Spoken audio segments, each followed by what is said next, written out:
evening all on a Saturday. I have not done a review or posted on TikTok in quite a while, and it is to do with the fact I've not been very well. So I have quite a few books that I will be reviewing in the next week. But the one that I did post a short about ages ago was that I was going to be doing a book review on Darkest Fear by Harlan Coben. Harlan Coben is one of my favourite authors. I read a lot of his books. I even love on Netflix the series and adaptations of some of his books. I think there's Safe, Stranger, Fool Me Once was really good. So I'm absolutely obsessed with his books. So there's no, it won't be a surprise then that I read Darkest Fear. It is a good book. I really enjoyed it.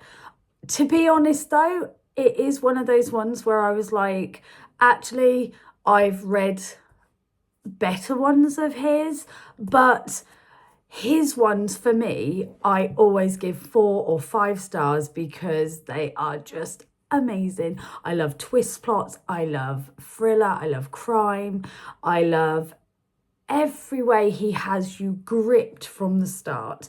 And that makes such a good book, is one that I have to be one of those ones that I like to be gripped from like the second chapter onwards. Like the first chapter, yeah, just bide your time. But the second chapter, you've got me gripped to the point that I'm just like, I need to be reading the rest of it. So I'm going to do a little read of what it's on the back of the book, what it's about. So it says, life isn't going well for Myron Bolitar. His business is struggling and his father has recently suffered a heart attack when out of the blue, Myron's college sweetheart Emily appears. Her 13-year-old son Jeremy is gravely ill and can be saved only by a bone marrow transplant from a donor who has vanished without trace. Then Emily reveals even more shocking news. Jeremy is Myron's son, conceived the night before Emily's wedding to another man. Staggered by the revelation, Myron plunges into a search for the missing donor and gets caught up in a brutal kidnapping and a cat and mouse game between an ambitious reporter and the FBI. See, Heat even said, brilliantly tense, beautifully written. Now, the thing I really like is Myron Bolitar. It's like a series of like him. And the thing is, you can read them.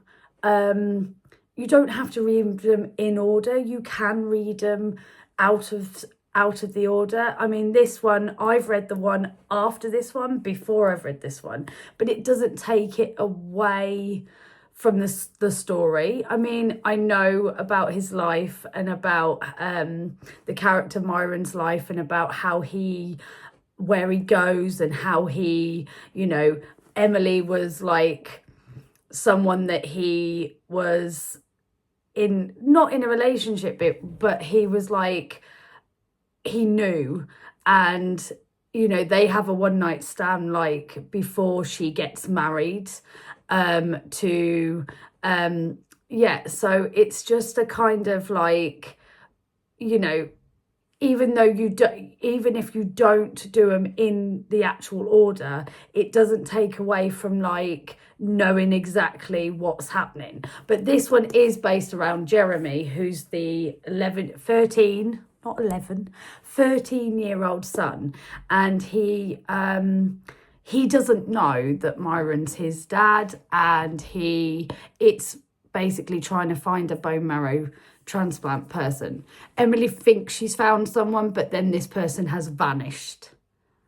And it's just a race against time to figure out. But then there's other things happening too, like the bone marrow situation sort of then explodes and becomes like, there's so much more, so many twists to the story. It's really good.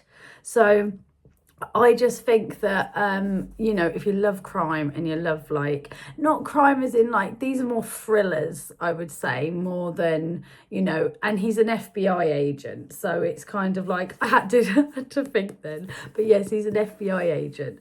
So it's kind of like, you know, if you like that type of thing where he's a detective and he's trying to figure out, you know, he's got this whole thing of, like, he doesn't know, you know, he knows now that he's Jeremy's biological father, but Jeremy doesn't know. So it's kind of like he's not known this at all. And she just comes out of the blue and just tells him.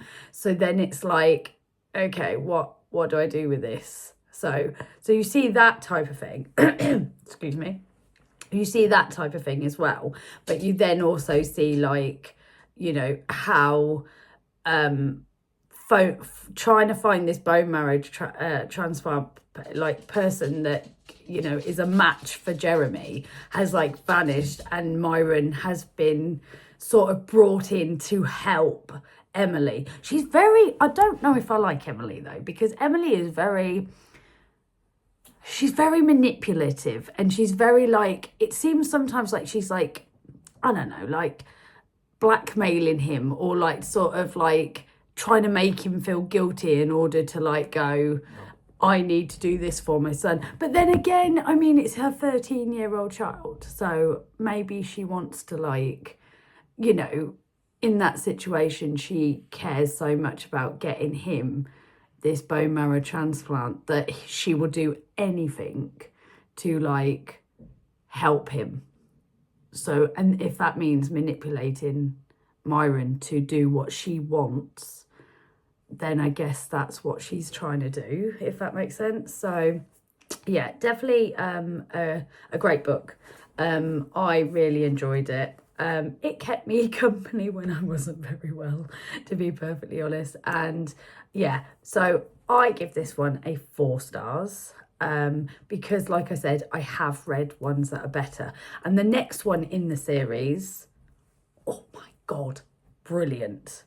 I would give that 5 stars, definitely. So yeah, that's my review of Darkest Fear by Harlan. I'm sure there will be plenty more Harlan Coben books that I will review on YouTube.